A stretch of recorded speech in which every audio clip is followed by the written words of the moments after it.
Hello guys, in this video I am going to show you how to contact an agent or somebody that you want to hire or just interested in and would like to ask further details on the 24 task client application. But first I just want to mention, don't forget to subscribe to my channel, because at 10,000 subscribers I am going to show you my whole YouTube revenue statistics and growth strategy, how to make money online. So let's jump into it.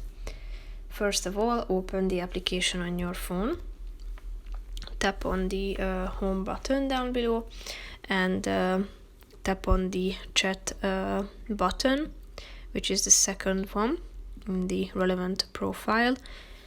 As you can see, your addressee is offline, but feel free to send him or her your message. So click on the write your message box down below, start typing in your message, and tap on this blue button in the right side of the screen in the middle. As you can see, it has been forwarded. If you want to attach documents or pictures, tap on the plus icon in the middle of the screen and you can take a picture with your phone by tapping on the camera button. But first you need to allow the app to have access to your camera.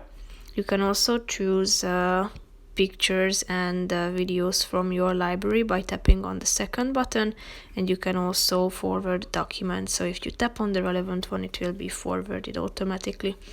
So that's pretty much it for this video, guys. See you in the next one. Bye bye.